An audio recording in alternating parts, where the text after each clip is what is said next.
জাতীয় সংসদের উচ্চকক্ষ ভোটের অনুপাতে হতে হবে। এ বিষয়ে ঐকমত্য না হলে জুলাই সনদ স্বাক্ষরিত হবে কিনা তা নিয়ে সংশয় প্রকাশ করেছেন জাতীয় নাগরিক পার্টির আহ্বায়ক নাহিদ ইসলাম।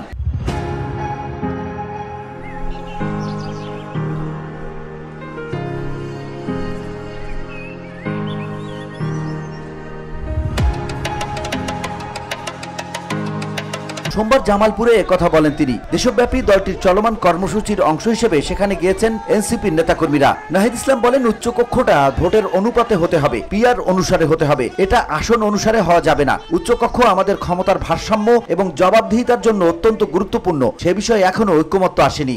আমরা বলেছি সংস্কার প্রক্রিয়ায় আমাদের একটি উচ্চকক্ষ প্রয়োজন।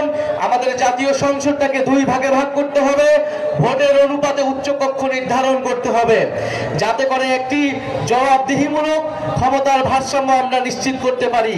সেই উচ্চকক্ষের সংসদে সেই ভোটের অনুপাতের উচ্চকক্ষে এখনো ঐক্যমত হয়নি, ফলে জুলাই সনদ এখনো আটকে রয়েছে। আমরা বলতে চাই, জুলাই সনদের মাধ্যমে আমরা এই 5ই আগস্টকে সর্বদলীয়ভাবে সেলিব্রেট করতে চাই, উদযাপন করতে চাই। তাই যারা নিজেদের দলীয় স্বার্থে এখনো এই জুলাই সনদে ঐক্যমত হয়নি, তাদের প্রতি আমাদের সাদর আহ্বান থাকবে, জনগণের স্বার্থে, দেশের স্বার্থে আপনারা ঐক্যমত পোষণ করুন। তিনি আরো বলেন, সে বিষয়ে ঐক্যমত্য না হলে জুলাই সনদ স্বাক্ষরিত হবে কিনা সেটা নিয়ে আমাদের সন্দেহ আছে। আমাদের জায়গা থেকে আমরা বলছি যে এই বিষয়ে ঐক্যমত্য আসার পরে আমরা জুলাই সনদের বিষয়টা বিবেচনা করব।